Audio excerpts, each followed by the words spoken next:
ఎన్నికల ప్రచారంలో స్పీడ్ పెంచిన టీడీపీ అధినేత చంద్రబాబు నేడు 3 జిల్లాల్లో ప్రచారం నిర్వహించనున్నారు. విశాఖ, విజయనగరం, తూర్పు గోదావరి జిల్లాల్లో ఇవాళ సీఎం చంద్రబాబు పర్యటించనున్నారు. విశాఖపట్నంలో జరిగే ఎన్నికల సన్నాహక సమావేశంలో పాల్గొనున్నారు.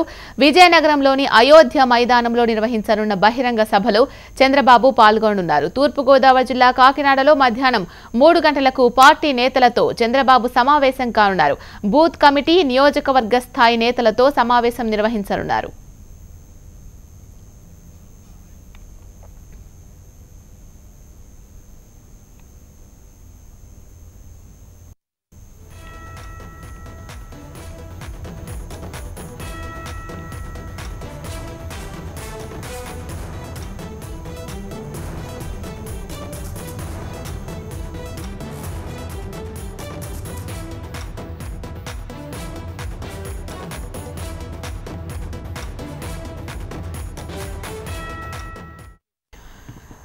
చంద్రబాబు టూర్ కు సంబంధించి ఎన్నికల ప్రచారంకి సంబంధించి పూర్తి సమాచారం అందించడానికి మా ప్రతినిధి స్వరూప లైవ్ లో సిద్ధంగా ఉన్నారు.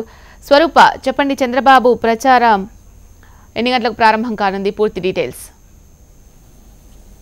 ఎస్ షీలా, నిన్నటి వరకు అభ్యర్థుల ఖరారులో తలామునకలుగా ఉన్నటువంటి పార్టీ అధినేత చంద్రబాబు నాయుడు ఈ రోజు నుంచి నిన్నటి నుంచే పార్టీ ప్రచారానికి శ్రీకారం చుట్టారు. అందులో భాగంగా నిన్న అటు తిరుమల అలాగే శ్రీకాకుళం జిల్లాలో పర్యటించి ప్రచారం ప్రారంభించారు. దాంతోపాటుగా ఈ రోజు సుమారుగా 4 జిల్లాల్లో అటు విజయనగరం, విశాఖపట్నం, ఉభయ గోదావరి జిల్లాల్లో కూడా ఈ రోజు పర్యటించనున్నారు. దీంతో పాటుగా రేపు వచ్చేసి ప్రకాశం, నెల్లూరు, గుంటూరు, కృష్ణా జిల్లాల్లో పర్యటించనున్నారు. అయితే ఇప్పటి వరకు అయితే అభ్యర్థుల ఖరారులో తలామునకలై కసరత్తు తీవ్రంగా చేసినటువంటి పార్టీ అధినేత ఇక నుంచి 5 సంవత్సరాల్లో చేసినటువంటి సంక్షేమ పథకాలు అలాగే పార్టీ చేసినటువంటి అభివృద్ధి పనులని ప్రజల్లోకి తీసుకెళ్లే విధంగా అటు కార్యకర్తలతోనూ బూత్ కన్వీనర్లతోనూ కూడా సమావేశం నిర్వహిస్తూ ఉన్నారు. దాంతో పాటుగా ప్రచారంలో ప్రతి ఒక్కళ్ళు కూడా మనం చేసినటువంటి సంక్షేమ పథకాలు ప్రజల్లోకి ఏ విధంగా వెళ్ళాయి, ఎలా చేశాము, ఎంత అంటే రాష్ట్రం అప్పుల్లో ఉన్నప్పటికీ కూడా ఏ విధంగా సంక్షేమ పథకాలను అమలు చేయడంలో అటు ఆర్థికంగా బలోపేతంగా ఉన్నటువంటి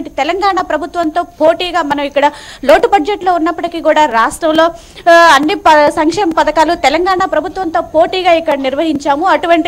ఇటువంటి సమయంలో క్లిష్ట పరిస్థితిలో ఉన్న రాష్ట్రాన్ని ఏ విధంగా ఒడ్డును చేర్చాము అనేది దానిపైన కూడా ప్రజలు మెయిన్ ఈ లోటు బడ్జెట్ లో ఉన్న సమయంలో కూడా సంక్షేమ పథకాలు అమలు చేయడంలో ముందున్నాము అనే అంశాన్ని ప్రజల్లోకి తీసుకెళ్లాలి.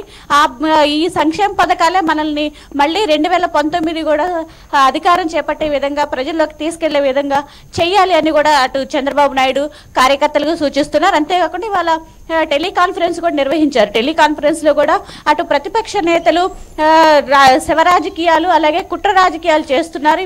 వీటన్నిటికి కూడా కార్యకర్తలు అటు పార్టీ నేతలు కూడా అప్రమత్తంగా ఉండి మన సంక్షేమ పథకాలు ఎటువంటి రాజకీయాలకు ప్రలోభం లేకుండా సంక్షేమ పథకాలే ప్రధాన ఎజెండాతో ముందుకెళ్లాలి అని కూడా కార్యకర్తలకు సూచిస్తున్నారు. దాంతో పాటుగా రేపు 4 జిల్లాల్లో చంద్రబాబు నాయుడు పర్యటించనున్నారు. Sheela, right, thank you Swaroopa.